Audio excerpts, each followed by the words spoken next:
Hello friends, आज हम discuss करने वाले हैं मानव कंकाल तंत्र के बारे में। ठीक है, मानव कंकाल तंत्र होता है वो मानव शरीर का क्या है, आधारभूत ढांचा होता है। यानी पूरा का पूरा शरीर और उसके स्ट्रक्चर और उसके सारे जो अंग हैं उन सब की सुरक्षा करने का कार्य कौन करता है, कंकाल तंत्र करता है। ठीक है, तो मानव कंकाल तंत्र।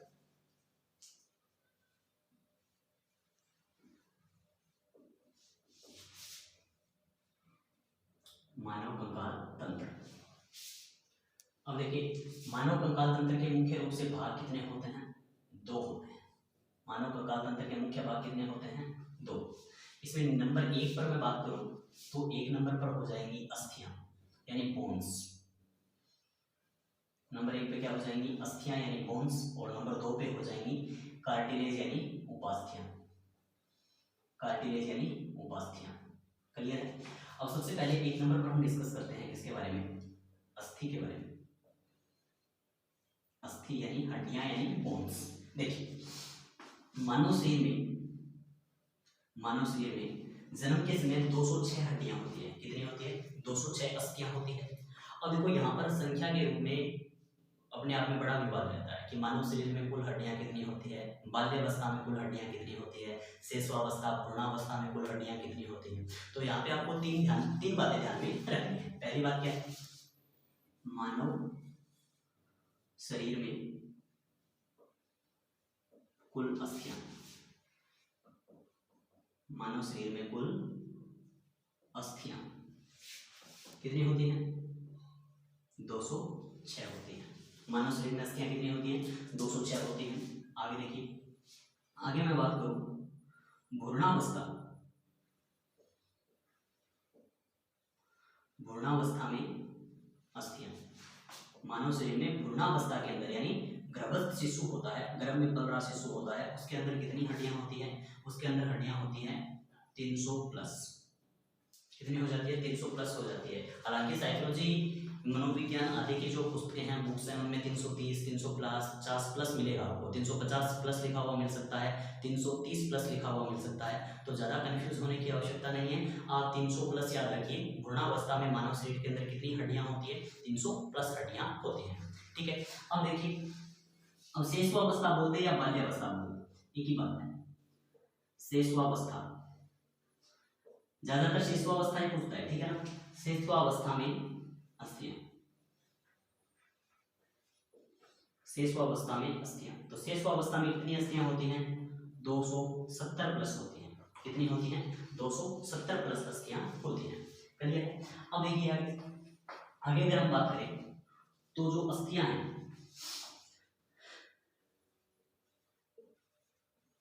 अस्थियां मुख्य रूप से क्या करती है? लवणों का संग्रहण करती है। अस्थियां मुख्य रूप से क्या करती है? लवणों का संग्रहण करती है। यानी शरीर के जो 97% साल्ट होते हैं, लवण होते हैं, वो किसमें स्थित होते हैं? हड्डियों में यानी अस्थियों में स्थित होते हैं। ऑलमोस्ट कितने? 97%। 97%। उसके बाद में बात करें, अस्थियां होती है ना, अस्थियां, अस्थियों का मध्य भाग, अस्थियों का मध्य भाग क्या होता है? खोखला होता है। ओके, अस्थियों का मध्य भाग क्या होता है? खोखला होता है। और ये जो खोखला भाग होता है, इस खोखले भाग के अंदर भरा रहता है अस्थि मज्जा, जिसे हम क्या बोलते हैं? बोन मैरो बोलते हैं। जिसे हम क्या बोलते हैं? Bone marrow. ओके, आगे देखिए, खोखले भाग में क्या होता है? खोखले भाग में क्या होता है? अस्थि मज्जा। खोखले भाग में क्या होता है? अस्थि मज्जा होता है। क्लियर है? अब देखिए, मैं आपको बताऊं, जैसे मानकर चलिए ये इस प्रकार से क्या है? एक बोन है। टॉम एंड जेरी स्टाइल में मान सकते हो। हाँ,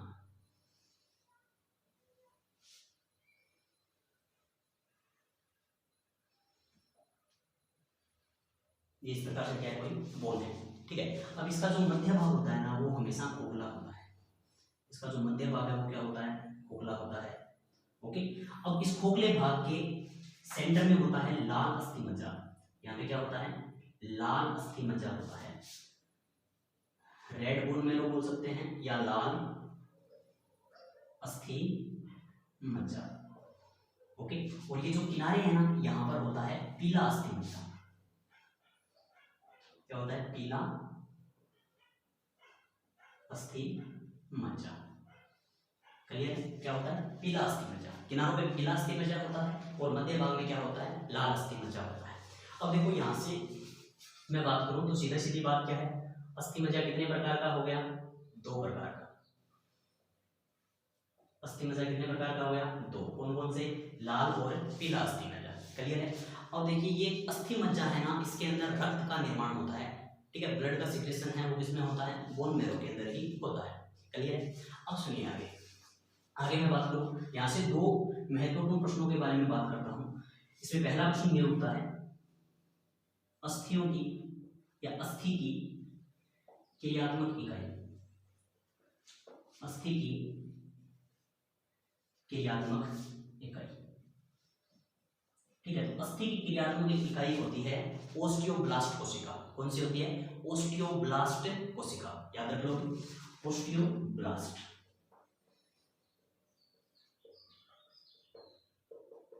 ओस्टियोब्लास्ट कोशिका।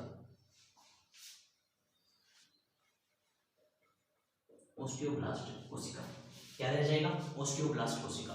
और यदि आपसे पूछ लिया जाए अस्थि मज्जा की क्रियात्मक इकाई, क्या पूछ लिया जाए? अस्थि मज्जा की क्रियात्मक इकाई पूछ लिया जाए तो आप बताओगे स्टेम सेल। क्या बताओगे? Stem cell. ये जो अस्थि मज्जा है ना, इसकी क्रियात्मक इकाई, अस्थि मज्जा की क्रियात्मक इकाई। ठीक है, अस्थि मज्जा की क्रियात्मक इकाई क्या होती है? स्टेम सेल होती है, या हिपोपोटेमिक स्टेम सेल बोलते हैं इसे, आप शॉर्ट में याद रख लीजिए स्टेम सेल। क्लियर है? ठीक है, देखो तो मानव कंकाल तंत्र है ना, इसमें मुख्य रूप से 2 भाग होते हैं, अस्थियां और उपास्थियां, यानी बोन्स एंड कार्टिलेज। अब अस्थि है उनकी संख्या होती है 206, भ्रूणावस्था में अस्थियों की संख्या होती है 300 प्लस, और शेषवावस्था में अस्थियों की संख्या होती है 270 प्लस। अब माइंड में आपके ये प्रश्न आ सकता है कि जब बालक छोटा होता है तब तो उसमें हड्डियां ज्यादा है, और जब बालक बड़ा हो गया यानी वयस्क हो गया तो उसमें हड्डियों की संख्या कम कैसे होती जाती है? तो आपकी जानकारी के लिए मैं आपको बता दूं, ये जो बोन्स होती है ये उम्र बढ़ने के साथ आपस में जुड़ जाती है। उम्र बढ़ने के साथ आपस में जुड़ जाती है। जैसे मैं बात करूं, कशेरुकदंड होता है ना, रीढ़ की हड्डी, कशेरुकदंड यानी रीढ़ की हड्डी। ठीक है, एक शिशु के अंदर रीढ़ की हड्डी में 33 कशेरुकाएं होती है, 33 कशेरुकाएं होती है, जो उम्र बढ़ने के साथ केवल 26 रह जाती है। जो उम्र बढ़ने के साथ केवल कितनी रह जाती है? 26। ठीक है, हाँ, जैसे कुछ कशेरुका होती है उसके अंदर 4 कशेरुकाएं पाई जाती है, लेकिन वो बाद में जुड़कर केवल 1 कशेरुका रह जाती है। वो चारों की चारों कशेरुकाएं आपस में जुड़ जाती है। क्लियर है? अब देखिए आगे अगर मैं बात करूं,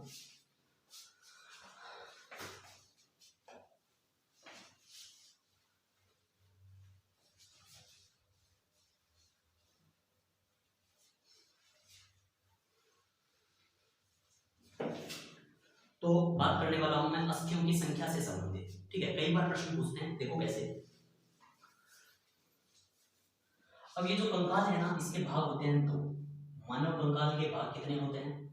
2 होते हैं, या मानव कंकाल तंत्र को 2 भागों में बांटा गया है। नंबर 1 अक्षीय कंकाल। नंबर 1 क्या हुआ? अक्षीय कंकाल। और नंबर 2 उपांगीय कंकाल। उपांगीय कंकाल। ठीक है, अब देखो जो ये अक्षीय कंकाल है ना, इसके अंदर होती है 80 अस्थियां। कितनी अस्थियां होती है इसमें? 80 अस्थियां होती हैं। और ये जो उपांगीय कंकाल है इसके अंदर होती हैं, देखो कितनी बच गई? 126 नहीं बच रही है?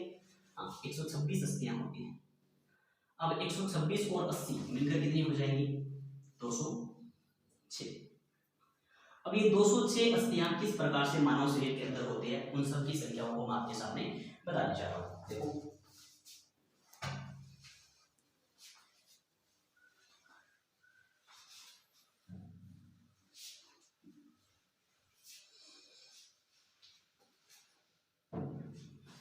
सबसे पहले बात करता हूं मैं चेहरा। चेहरा, अब चेहरे की अस्थियों को कई भागों में बांटा जा सकता है।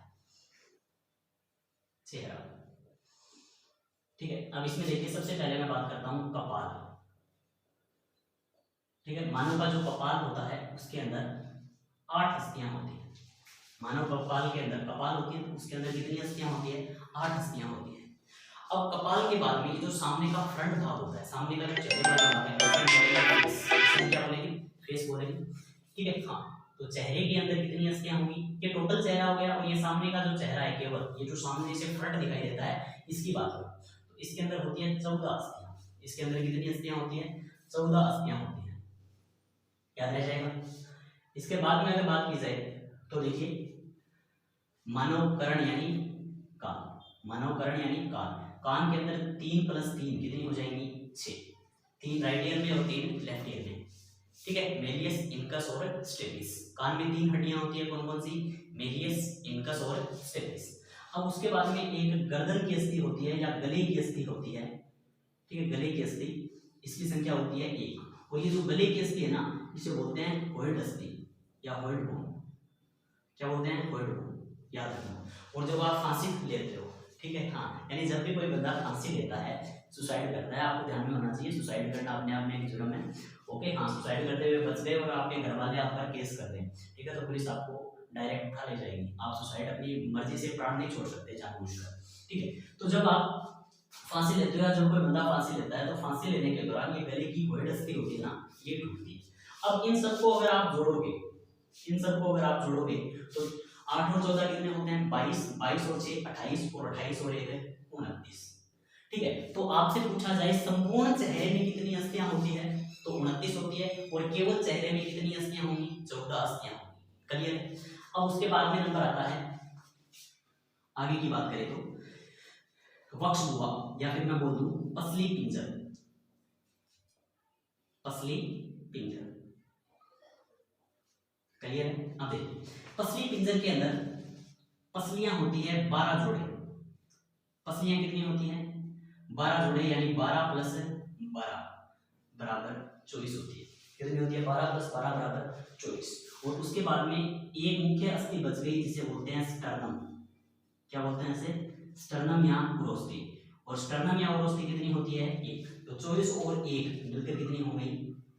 25 हो गई। 24 और 1 मिलकर क्या हो गई? 25 हो गई। अब देखो, हम बात कर रहे हैं अक्षीय कंकाल की। अब अक्षीय कंकाल के अंदर आ गया चेहरा, उसके बाद में आ गया पसली पिंजर, और उसके बाद में नंबर आता है किसका? इसके बाद में नंबर आता है कशेरुकों का, यानी रीढ़ की हड्डी। ओके, हाँ, देखो तो कशेरुक दंड, कशेरुक दंड। और ये जो अपनी कशेरुक दंड होता है, इस कशेरुक दंड के अंदर बाल्य अवस्था में 33 कशेरुकाएं होती है। याद रखना, बाल्य अवस्था में कितनी अस्थियां होती है? 33। ठीक है। और उम्र बढ़ने के साथ, यानी वयस्क के अंदर कितनी रह जाती है? ये 26 रह जाती है। वयस्क के अंदर कितनी रह जाएंगी? 26 रह जाएंगी। अब थोड़ा सा आप जोड़ करो, 29 + 25 + 26, जोड़ दो, आता होगा। कितने हो गए? जोड़ करके देख लीजिए। 25 और 25 50 और 51 हो गए ना। 51 और 2 कितने होते हैं? 60, और 60 और 20 80। ये लीजिए जी, अक्षीय कंकाल क्या होता है? कंप्लीट होता है। अक्षीय कंकाल क्या होता है? कंप्लीट। ठीक है। तो अक्षीय कंकाल के अंदर कितनी अस्थियां होती है? अक्षीय कंकाल, और अक्षीय कंकाल के अंदर कितनी अस्थियां होती हैं? 80 अस्थियां होती हैं। ध्यान में रह जाएगा। अब इसके बाद में हम बात करते हैं उपांगीय कंकाल की। इसकी बात करते हैं उपांगीय कंकाल की। एक बार ध्यान से देख लीजिए ताकि अच्छे से मेमोराइज हो जाए। स्क्रीनशॉट लेना चाहो तो ले सकते हो। हाँ, अब मैं बात करने वाला हूं उपांगीय कंकाल की। ये संख्या ध्यान में रखोगे।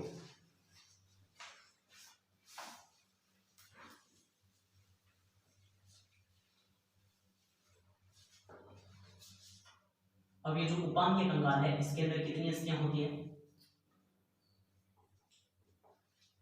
देखो, उपांगीय कंकाल की अगर मैं बात करूं तो इसके अंदर नंबर 1 पर हाथ व पैर की अस्थियां, हाथ प्लस पैर की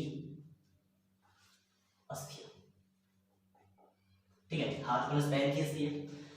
उसके बाद में हम बात करें तो 2 नंबर पे आ जाएंगी अपने कंधे की अस्थियों की बात कर सकते हैं हम, अंश मेखला, और गुले की अस्थि जिसे हम बोल सकते हैं श्रोणि मेखला। तो अंश मेखला व श्रोणि मेखला की अस्थियां। ठीक है। तो अब देखो, प्रत्येक हाथ में 30 अस्थियां होती हैं। प्रत्येक हाथ में 30 अस्थियां, तो दूसरे हाथ में कितनी होंगी 30, दोनों हाथों में कितनी हो गई 60, दोनों हाथों में कितनी हो गई 60, प्रत्येक पैर में 30, दूसरे पैर में भी 30, 30 और 30 कितनी हो गई 60, और 60 और 60 कितनी हो गई मित्रों 120 हो गई, 60 और 60 कितनी हो गई 120 हो गई। अब ये 120 किस प्रकार से होती है वो मैं आपको थोड़ा सा बता देता हूँ। हाथ की मैं बात करूं तो इसमें मुख्य अस्थि होती है ह्यूमरस, ठीक है, ह्यूमरस, ठीक है, ह्यूमरस कितनी होती है 1, उसके बाद में नंबर आता है टीबिया और फिबुला, रेडियस अल्ना या टीबिया फिबुला, ह्यूमरस हो गई, उसके बाद में आ जाएगी रेडियस और अल्ना, रेडियस और अल्ना कितनी होती है 2 होती है, ठीक है, रेडियस अल्ना कितनी हो जाएगी अपने आप में 2 हो जाएगी। आगे की बात करें, उसके बाद में नंबर आता है कार्पल्स का, किसका नंबर आता है कार्पल्स का, और कार्पल्स होती है कितनी, देखो ह्यूमरस हो गई 1, रेडियस अल्ना कितनी हो गई 2, और कार्पल्स होती हैं 8, कार्पल्स कितनी होती है 8। फिर उसके बाद में नंबर आता है मेटाकार्पल्स का, यानी हथेली की जो अस्थि होती है ना वो मेटाकार्पल्स, और मेटाकार्पल्स कितनी होती है 5 होती है, मेटाकार्पल्स कितनी होती है 5। फिर उसके बाद में अंगुलियों की अस्थियां या फेलांजिस, अंगुलियों की अस्थियां या फेलांजिस, ठीक है, ये होती हैं 14, गिनो 14 और 5 कितनी हो गई 19, 19 और 8 27, 27 और 2 29, 29 और 1 30, टोटल कितनी अस्थियां हो गई 30। इसी प्रकार अगर हम पैर की अस्थियों को काउंट करें तो देखो पैर के अंदर मुख्य अस्थि होती है फीमर, कौन सी होती है फीमर, फीमर की संख्या हो गई 1। फीमर के बाद में नी यानी घुटने की अस्थि होती है पटेला, पटेला, पटेला कितनी होती है 1 होती है।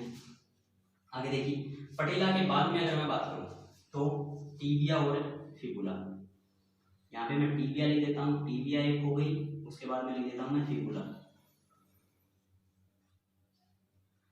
टीबिया फिबुला कितनी होंगी 1, ठीक है। आगे देखो फीमर हो गई, पटेला हो गई, टीबिया फिबुला हो गई। अब देखो यहाँ पे तो होती है कार्पल्स, लेकिन पैर में होती है टार्सल, पैर में क्या होती है टार्सल, और टार्सल की संख्या कितनी होती है 7 होती है, टार्सल कितनी होती है 7। टार्सल के बाद में मेटाटार्सल, मेटाटार्सल, और मेटाटार्सल की संख्या कितनी होती है 5 होती है, और एंड के अंदर फेलांजिस यानी अंगुलियों की अस्थियां, फेलांजिस, और फेलांजिस की संख्या होती है मित्रों 14, ठीक है। 14 और 5 19, 14 और 5 19, 14 और 5 19 और 7 है, 19 और 7 कितने हो गए 26, 27, 28, 29 और 30, टोटल कितनी अस्थियां हो गई 30। तो 30 और 30 है 60, और 60 और 60 है 120, ये 120 अस्थियां हो गई। अब इसके बाद में बचती है केवल 6 अस्थियां, वो 6 अस्थियां कौन कौन सी है एक बार इसे थोड़ा ध्यान से देखिए, वो 6 अस्थियां और बता देता हूं।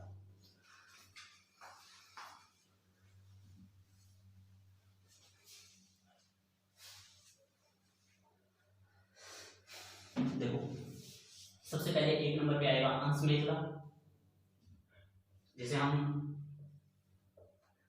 अंश मेखला में हम बात करें तो अंश मेखला में आती है कंधे की अस्थियां, और अंश मेखला में होती है 2 + 2, प्रत्येक कंधे में 2 अस्थियां होती है, टोटल कितनी हो गई 4। कौन कौन सी होती है, पहली होती है ब्यूटी बोन या clavicle bone, clavicle, clavicle bone या ब्यूटी बोन। देखो ये जो यहाँ पे अस्थि होती है ना जो ऊपर की ओर उभरी हुई दिखाई देती है, इसे क्लेविकल बोन या ब्यूटी बोन बोलते हैं। मानते हैं जो मॉडल्स होती है या लड़कियां होती है ना उनकी ये अस्थि साफ दिखाई देती है, ठीक है, वो अलग बात है, कुछ मेरे जैसे जो डबल एक्सेल साइज में है उनकी नहीं दिखाई देती, वो एक अलग बात है, ओके। तो ब्यूटी बोन यानी क्लेविकल बोन है वो अपने आप में सुंदरता का प्रतीक है। सुंदरता का मतलब ये हो गया हम मान सकते हैं कि हमारा जो शरीर है वो बिल्कुल फिट है, ठीक है। हाँ अब देखो आगे, उसके बाद में 2 नंबर पे आ जाएगा स्केपुला, पीछे की ओर जो त्रिकोणाकार अस्थि होती है ना कंधे में उसे बोलते हैं स्केपुला। अब क्लेविकल 1 हो गई और स्केपुला 1 हो गई, दोनों कंधों में 2-2, टोटल कितनी हो गई 4। फिर नंबर आता है श्रोणी मेखला, किसका नंबर आता है श्रोणी मेखला, देखिए जी श्रोणी मेखला। अब श्रोणी मेखला के अंदर प्रत्येक कुल्ले में 1-1 अस्थि होती है, टोटल कितनी हो गई 2, प्रत्येक कुल्ले में कितनी अस्थि होती है 1-1 होती है, ठीक है। हाँ, तो टोटल कितनी हो गई? 2 हो गई। अब देखो ये जो कुल मिला के 2 और 4, ये कितनी अस्थियां हो गई? 6। कितनी अस्थियां हो गई? 6। अब मैं सारी की सारी अस्थियां यहाँ पे एक साथ आपके सामने कंटिन्यू नंबर के अकॉर्डिंग लिख रहा हूँ ताकि आपको मेमोराइज रह जाए। देखिए सबसे पहले कपाल में कितनी अस्थियां थी? 8। उसके बाद में चेहरे में कितनी अस्थियां थी? 14। कान में कितनी अस्थियां थी? 6। कौन कौन सी? मेलियस, इनकस और स्टेपिस। उसके बाद में गले में कितनी अस्थियां थी? 1। टोटल कितनी हो गई? 29। चलिए अब उसके बाद में पसली पिंजर के अंदर पसलियां यानी रिब्स कितनी होती है? 24। ठीक है। अब उसके बाद में बात करें तो स्टर्नम या ब्रोस्की कितनी होती है? 1। कितनी हो गई? 24 और 1 25 हो गई। क्लियर है। अब सुनिए उसके बाद में कशेरुक दंड यानी कशेरुकाएं। कशेरुक दंड के अंदर कितनी कशेरुकाएं होती है? 26 कशेरुकाएं होती है, जिसमें पहली कशेरुका जो सबसे बड़ी कशेरुका होती है उसे बोलते हैं एटलस और दूसरी कशेरुका को बोलते हैं एक्सिला। ओके, कुल मिला के ये कितनी अस्थियां हो गई? 80। आगे देखो, फिर हम बात करें तो आप इस प्रकार से ध्यान में रख सकते हो। उपांगी कंकाली, राइट हैंड में 30, लेफ्ट हैंड में 30, राइट लेग में 30 और लेफ्ट लेग में 30। कितनी हो गई? 60 और 60 120। अब देखो अंश मेखला में कितनी होती है? 4। 2 + 2 कितनी हो गई? 4 हो गई। ठीक है, 2 + 2 कितनी हो गई? 4। उसके बाद में श्रोणी मेखला में कितनी हो गई? 1 + 1 2। देखो 30 और 30 60 और 60 और 60 120 और 4 124 और 2 126। अब 126 और 80 को अगर आप जोड़ोगे तो कुल मिला के कितना आ जाएगा? 206 आ जाएगा। ये लीजिए जी, ये होते हैं मानव शरीर के अंदर पाई जाने वाली सारी की सारी अस्थियां। इनके नामों से संबंधित मैं एक अलग से वीडियो के अंदर डिस्कस करूंगा। ठीक है, तो आज के लिए इतना ही। Thank you.